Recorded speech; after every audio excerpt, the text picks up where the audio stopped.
Hey guys, Chad Tracy back here with another video. I had 18 and a half years in before I was terminated because two officers had falsified and lied. So here we go, guys. We are back at it again, and we're going to continue. Today is a new day. Everything is going well within my life. I have no complaints. So let's get at it. Let's reiterate the last video. We had a couple officers. One was a active drug user. The other one was a wife beater. And you know, they're at the jail, and you know, they're still actively working. Excuse me. And we're gonna get back into it. So. After I had my heart attack, I had 6 months of extensive rehab. I had to wear a heart monitor and go to cardiac rehab every single day for 6 months. That was my life after the heart attack, after I got into the second incident with Mr. Victim.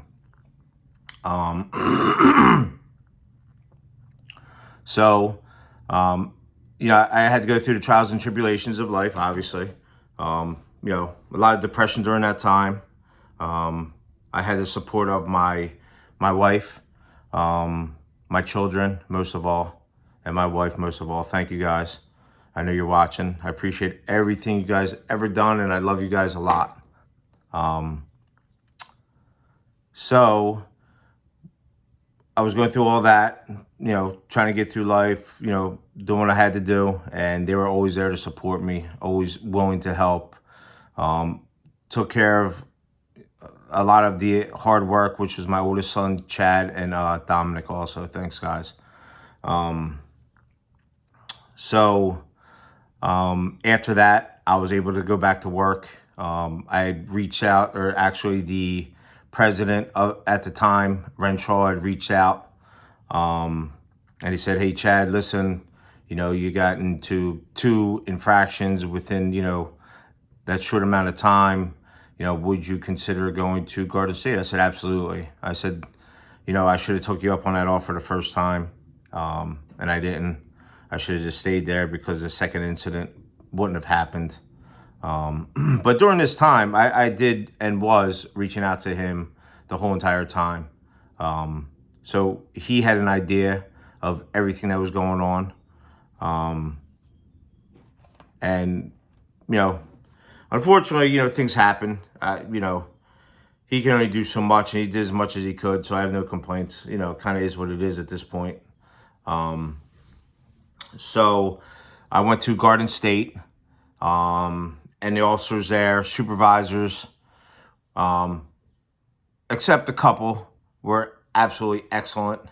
And those individuals that were assholes, yeah.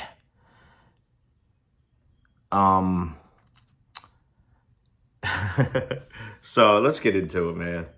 So I got transferred over there, and everything went well. They were putting me on units. I'm not afraid to work units, never was. I couldn't stand the AdSeg unit when I was early in my career, you know, being there and working, but that was my choice. I like the openness of an institution.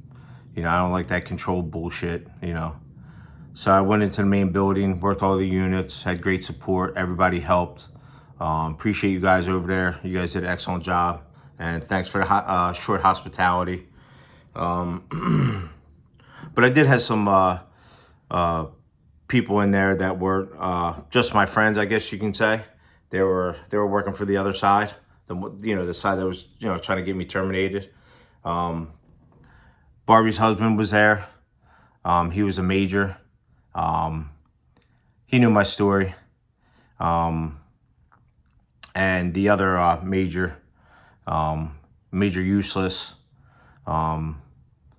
That's exactly what it is. He's absolutely useless. If you go into that jail today, that jail is fucked up. That jail is probably the worst jail in the state. as far as keys, paperwork of any sort. That jail's fucked up. So, and it's under his watch now. So I don't know if he's cleaning it up, but I know when I was there a couple years ago or whatever it was fucked up then. It's probably fucked up now because he's part of the good old boys club. And the only way to get rid of the good old boys club at Garden State is to get rid of that fucking asshole. Because that's exactly what he is. He's a weak, I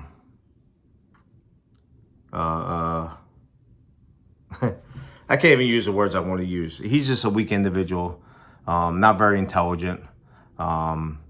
He hangs there.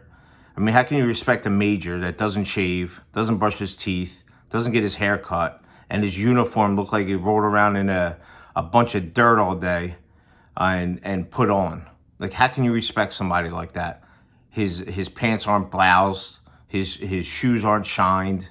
Like, that's a poor excuse. You can say what you want about me as an officer. You can say I was a fucking dick. I was this, I was that. But the one thing I always had was I always had the respect of the inmates. So I can go on pretty much any tier, talk to any inmate, and find out what the fuck is going on and why and everything like that. And I wasn't part of the some of the groups in there as far as the officers goes, which I'm not going to say. But I had a good relationship. I was very familiar with certain. Obviously you get familiar with certain individuals and you know what they're about, and people talk. So yeah. So I actually got into a little trouble when I was at Garden State. What happened is that I had gotten a warning from EED. So I got pulled out by a lieutenant from Wagner for me to sign charges, which was only a written reprimand. So the written reprimand was that I could not bring a witness in with me to EED. I had to have a union rep. But how can you have a union rep in there with you when it was the IVP or it was another guy that you didn't trust and he would open his mouth to the IVP or to the administration? So with that being said, I opted to go in there with a individual from the front house. And I took that individual, that officer, that was my witness into, excuse me. No, I didn't. I called over to training. That was somebody else that did that. I called over to training, had my a acquaintance, a friend of mine, Julio, go into the EED questioning investigation as a witness. He signed it a witness, although he was an old PBA rep, and he read in between the lines and seen exactly what was going on. So with that being said, he signed it, witness, blah, blah, blah, blah, blah, whatever his name is. He said he wrote in there Julio Hernandez, whatever, his real name. So that pissed off Mr. Snake in the Grass, and also the major that was a dickhead that was after me ever since he was like a lieutenant. And because they were expecting me to use their union rep so they can find out, what I was thinking and so on and so forth. And one thing with Department of Corrections, guys, and everybody's going to say, somebody always knows somebody. They're always connected. Along with everybody uptown, they're all connected. They are all connected, and they all know each other, and there's not much you can do. So if you want an investigation to go right, you have to go outside of DOC. So you would have to either go to, the local municipality or the prosecutor's office or the attorney general's office, or you would have to go to, there's another federal one that you would have to go to for a federal investigation within the jail. Because if you want something done right, They're pretty much just investigating their boys or their friends. And let's be honest, guys, nobody wants to get their boys in trouble, and that's just how it is. You know what I mean? Like, it is what it is. They say the thin blue line. Yeah. So I brought my guy in with me, my witness, and they didn't like that. So EED went and investigated another person that was connected to me. And we're not even going to bring her name into it, but I'm sure the guys know that are in there. And she didn't use any of the union reps. She used a witness from the front house. And we all know who that may be. Front house, he was up there for years. Great guy. Had a lot of respect with a lot of officers, and so on and so forth. So she had brought him in for the interview, and he put down witness and things of that nature. So, and they were Hispanic and black, African American. So I went in there, and I'm white, Caucasian, and I went in there with a white Caucasian also for my investigation.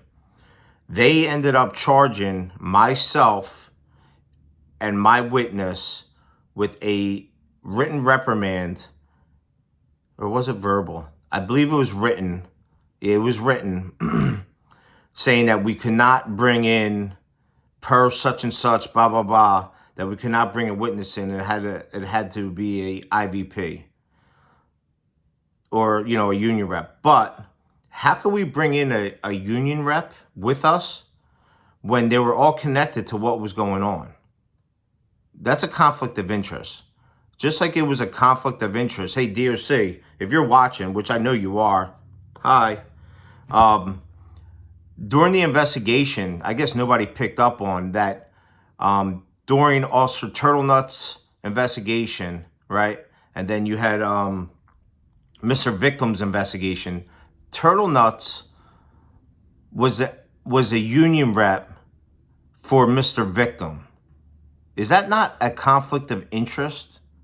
Because the union rep put the charges on me initially, then his buddy, 74 days later, put the same exact charges on me. Right? 74 days later, put the same charges on me. And then Turtlenuts was a union rep for Mr. Victim. That's not a conflict of interest? Like, come on, man. Really? That's almost like having the SID investigator come in and testify, right? The one that was part of my case that got terminated for perjury. That's like bringing her in and testifying against me, knowing that she already lied under oath. Like, what the fuck is that? Come on, let's call it what it is. So, myself and my witness got charged. 2 white individuals got charged, but the 2 minorities never got charged. Why is that, DOC? The 2 minorities never got charged, but the 2 white guys got charged. I think that's reverse discrimination. So I question DOC. What is the ratio of charges against Caucasians and minorities in the Department of Corrections? Because I've been hearing a lot that there's a lot of reverse discrimination going on in DOC. If you see the top 4 or 5 people in Department of Corrections, or 6 people, I think it kind of speaks for itself. So with that being said, here we go. So you had 2 officers that were Caucasian that got charged with a written reprimand. And then you had 2 officers that were minorities that never got charged. Why is that? So getting back, so I got a written reprimand. I had to go out, contact my lawyer, which I did before I signed anything. And the lieutenant was excellent. I'm not going to put his name into it. Excellent guy. He was just doing what he had to do because that was his job at the time at Wagner. No hard feelings with him at all. Always straightforward guy. Always, I'll call him like a yuppie. But he was super cool, man. Like, just all around great guy. We joked all the time. He was part of my, he was in my class, I believe. I think. I don't know. It's been so long now. But anyways, so yeah. So he came over, wanted me to sign, didn't sign initially. Signed the written reprimand from EED. So ended up signing after I talked to my attorney, right? And I was feeling very, very stressed out. So I ended up going home that same day. I received the EED charge because, I had the first 4 sets of charges that these 2 individuals lied on me, that they falsified. And, I already had a fucking heart attack once, right? So, I was starting to feel stressed in the whole 9 yards, blood pressure raising. So I ended up going home. I did call operations, right? I did call operations, got a number, a sick number, right? Got a sick number, so on and so forth, because I think I was on my break and I went home sick after that. Called ops, got the sick number, but I never went to center and filled out the form. And generally what you do is you fill out the form saying, can you drive home? Blah, blah, blah. Are you able to drive? All this other, good stuff. Not nonsense. It's to protect you. You know what I mean? It's just a formality that you have to do. But I actually forgot to do that part of it, right? And generally, if that happens, they allow you to fill out the next day. From past practice, they allow you to do it. But with me, because I had the target on my back because, I speak up for what's right and what I believe in, they actually wrote me up for, man, I don't even know. It was part of my charge packet. Bunch of bullshit. And that was the major tough guy at Garden State, that his wife was always, cheating on him. And, he was always drunk and probably beating her up, which I can't confirm or deny that. But one can only imagine. He always tried to carry himself like a tough guy. Matter of fact, when I went walking in there that day, and I think I went in there with the union rep, which I'm not going to bring his name in. I went walking into his office, the major tough ass, and he literally looked me up and down. So I did the same thing to him. Like, I'm not intimidated. I'm not afraid. And yeah, listen, I was getting terminated anyways, right? It was just a matter of time. So fuck it. You might as well just add to it. It's not much you can do after they already have you half out to do it, right? So so he looked me up and down. They said, yeah, what can I do for you? I said, listen, I'm just here. I just want a fair shake. Just let me do my thing. And I'm not going to be a problem here at all. I'm going to keep my mouth shut, head down, and, butt up or tail up, whatever you want to call it, right? And he said, yeah, we'll give you a fair shake, blah, blah, blah. But that's what they do, man. They fucking lie to you. They're politicians. They lie to you just like people uptown lie to you, and they're politicians to make you feel good. But generally, they never do their job. It is what it is. So I went on my merry way. I don't know, a couple weeks later, I get that charge. I don't even know. It wasn't like it was a minor. I think it was up to 5 days off. So it would have been a major.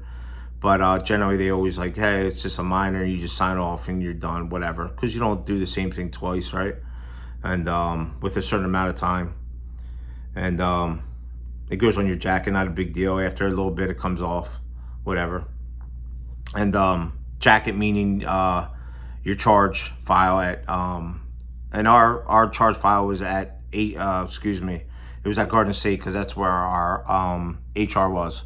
So with that being said, I got the charge, and long story short, that major tough ass was supposed to take care of it through the union rep. The union rep was talking to him, and although the union rep is a company guy over there, doesn't have much time. He's a company guy. He doesn't do too much over there, like breaks and that kind of stuff. He's always up the administrators' asses. The majors, I don't know if they have 2 or 3 majors now, something like that. I think that's how it is. A lot of the jails, 2 or 3 majors now. Then you have the administrators. And generally, sometimes the majors and administrators don't get along. I know that's how it was in my jail.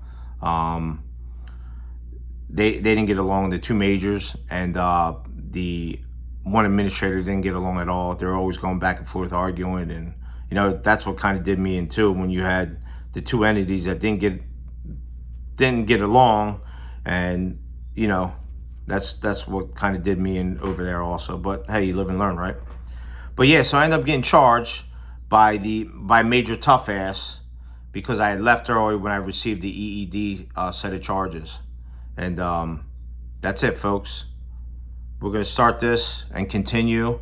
And Garden State, you're on the map. So the time is yours. Enjoy yourself, guys. I got a lot more to come. And be safe in there throughout the state. I know everybody's watching. And if you're not watching, show it to your friends. Subscribe, share it. And if you need anything to get out there that's true and factual, hit my old DM or hit the, everybody's got my number. Or you can hit my email. All right, guys. Have a good day. Have a great weekend. And be good. Take care.